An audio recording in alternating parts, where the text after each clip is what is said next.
rescue medics coming on an ambulance. We'll also have 2 firefighter medics that are coming on a rescue truck with all of the rescue equipment necessary to do that. So we're putting twice as much medical resources on the scene. We're putting a tremendous amount of rescue capability on the scene. I think that our default position would be that we're going to take action that's in the best interest of the patient. We've got our medics there, our folks, they're working together, they're training together, they're doing that stuff every day. You know, that's From a certification standpoint, I mean, you know, you heard him say that if, you know, to have EMS, you got to have that capability, you got a waiver. I mean, I think everybody knows that EMS is a county-wide service. So, I mean, we feel like there's an obligation to make sure that we provide that so that we're not there than what we're supposed to be doing. Those are things that we can discuss. And, you know, we see it as positive. It's not going to cost the city any money. It's not a service delivery issue. We're already offering EMS countywide, so that doesn't change anything. It's just we're applying some more assets to it because when you get there, you got to, and you professionals can correct me, but you got to have the ambulance there if there's any traffic injuries. You got to have somebody doing the cut. You also got to charge a fire line and have somebody doing that. And when you got an engine, that takes two folks, I think, doesn't it? So I mean, you know, if we just got 4 folks there, and we're hamstrung to a certain extent. What we're trying to do is get it so when somebody comes and looks at ISO, we got the number of people we need to be there for that, but we really got the number of people we need to be there to make sure we get the folks out in the most expedient and safe manner. Those are things that... And I would just add this, and I'll sit down. Chief Coleman and I, we had a very good conversation, I think, a couple of days ago. And there's no problem whatsoever with the 2 departments working. I mean, we're absolutely going to work together. I would say that you know, in the city of Tifton, if there is that entrapment issue, and we could be on a fire call in the county, you know, that asset of ours could be tied up. If the right thing to do is you know, pull the education tools off of their trucks and use them, that's what we want to do. We're just trying to operationally, our chief needs and our folks need to be able to tell our guys, hey, when this happens, here's the procedure. You know, we'd like to get that stuff ironed out between now and well, I mean, our position, the city's position is the city continues to provide what we've been providing inside the city limits.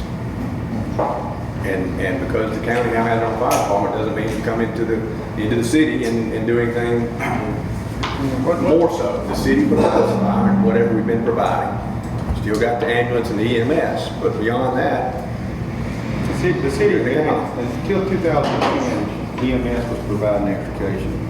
So what we were running into, and were you here, or Chief Clifford still here?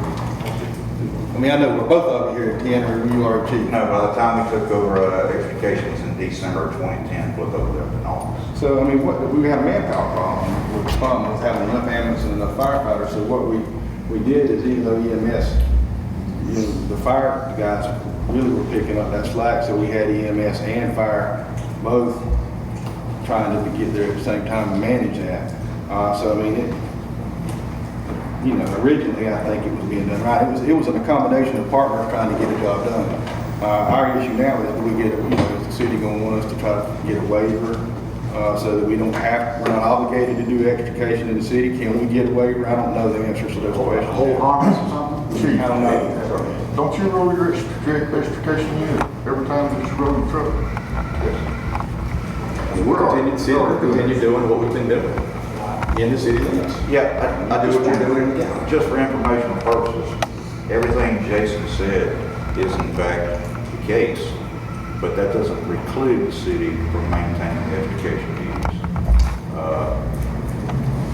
And you know, as Mr. Folks said, that's our intention or our recommendation at this time to continue to provide the same services we all have. We work very well with EMS. All those guys know us well, know all my guys well. Some of our guys have worked over there, some still do. So from an operational standpoint, there will be no degradation of service in that way. we continue doing just what we've been doing. Just so that I. And I'm sorry, one other note, the extrication and thing per se does not affect ISO. They don't look at that. What they do look at is if it takes away any manpower from you fighting structure fire. We have not had that problem. It's been a challenge. It always is. Anytime you're understaffed. And I think Jim would agree with me, both the EMS and the fire have been understaffed. It's a money thing. We all know. But as it exists and under the present conditions, my recommendation is we continue to provide the services. Just so that I'm clear, come July 1st, of course, we don't have any kind of mutual aid agreement between the city and county, so if there's a call, say in the county, on the city-county line, the county handles that, if a call in the city handles that. There'll be no crossover. So is that my understanding? Is that how we're handling that, July 1st? As far as extrication or period? Period. Yeah, I think, I appreciate what you're saying, but I think if there's a call and it's on the line, and I don't know if you look at the city limit lines in part of the town, but it's a jigsaw puzzle. There's some places you can't tell where the line is. Here's my instructions and the commission's instructions to our firefighters. We get there and we're not sure if there's a fire, we're gonna put it out, and that's what we'd expect y'all to do. So, cause sometimes you can't even tell where the line's at. Well, I would hope that nobody would go up to, if this is the line and my house is on fire and Brady's house isn't, and he's in the county and I'm in the city, I would hope that my house would not burn because there was confusion about, my house would burn because there was I think confusion. fire stuff is going to evenly work itself out. I still think there's some discussion to be had about the education. There's definitely some more detail, yeah. Maybe some hardy discussion. But I mean, from a legal standpoint, the city cannot perform any services in the county without a contract. That's right. The county can't perform any services within the city without a contract. That's true too. So come July 1, if we can't go outside the city to perform any services because we don't have a contract. Without agreement. That's correct, Robin. And in the law, that's right. But if you live on the line and when you have lines, there's times where we get 911 calls that are actually coming out of the neighboring county because of that line out there. So if we pull up to the county line sign and there's a house right there on fire, the law says you got to have an agreement. The right thing to do is put the fire out. So, we just have to, I think we need to get the agreements in place, but it's going to take a little bit of time to do that. And until then, my recommendation, my board would be to do the right thing. Well, let me ask you this now. Go back to Rivers and all this kind of stuff. Judy and I were talking in the development authority the other day. Shoney's is in the county. What was Shoney's? And Stafford's is in the city. In the city. On the same road. And I think Prince is in In the county. Prince is in the county. I think Buddy and Jason can tell you another both, there was a killing right there, a murder out there somewhere. We're not sure there was a dispute about who had to work the scene, right? It gets very dicey. But you can have that address, you can have the Prince address. Right. Assuming you're going, it now shows in the county. And that's who it is. Everything will be, that's right. So you might have to come through the city and we're okay with that. Yeah. If you go to Prince and put the fire out, because that's where it's gonna go. I think that it's been my experience from years of having the 911 stuff thrown out that every now and then you get out.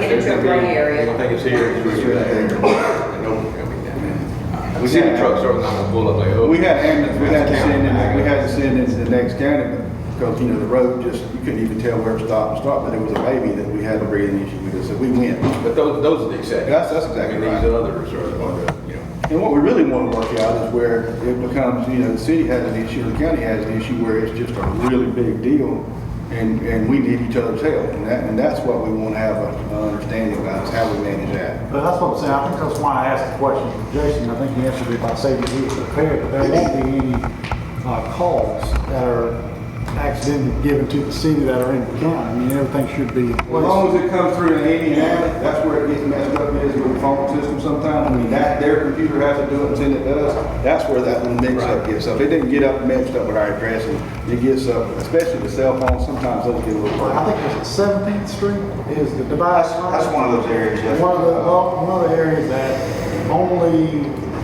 what, 30 foot or whatever the city easement is only in the city, but the actual house itself is going to be in the county. Yes, sir. And, you know, that's from a governmental standpoint.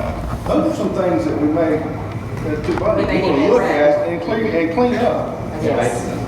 Thank you for that. Chief Fowler and I, Jason, we've had this discussion, standing order, and I would like to speak to both of us. I told my guys, and I'm quite certain he's told his, you get a tone, you go, period. We'll worry about the rest later. If there's any of those areas, if there's any doubt, we run the call. Whoever gets there, you know, so. Get the tone, you roll out. Well, you know, and like Jim said, sometimes those mistakes or mishaps or things come through 911, they cause that tone to go to us instead of them. That situation's not going to happen all the time. No. I'm not worried about that. But when that does happen, usually the guys that are on the street working, they'll catch that, and they'll I would have be dispatch, they'll. Extremely upset if our guys stop the truck and say, wait a minute. Yeah, come right here, not going over the If we, line. and I know that's not going to happen, either part. I'm not saying, I'm just saying,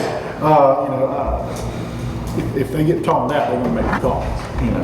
Well, I think I'm here that everybody's on the same page. There's a couple of wrinkles we gotta work out, but nothing major that can't be dealt with. And I don't think we're gonna get it solved tonight. Oh, no. I think this has been a good first, a very good first step. We certainly have some talented people. Lois and- Who have a lot of knowledge. They can- Lois and Lee can get together, and then once they actually work out the simple math, and Larry and I can talk about it, so we don't have to add, subtract, and we get it to you guys. Exactly. All right, you got anything yet?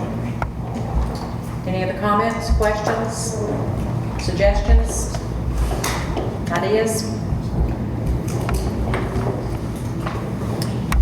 If the council is happy, or you have any questions right now? Hold on, I want to talk about asset division, jurisdiction, D911's ready. I think that was the only thing that was in my email, yeah. If the council is comfortable with the discussion up to this point and you're ready to adjourn, we can take a motion to adjourn. Move for adjourn. A motion a second. Any discussion? All those in favor of the council, please signify by saying aye. Aye. All right. City council meeting is concluded. Count your motion. So moved. Your second. Second. All in favor, say aye. We have adjourned. Thank you.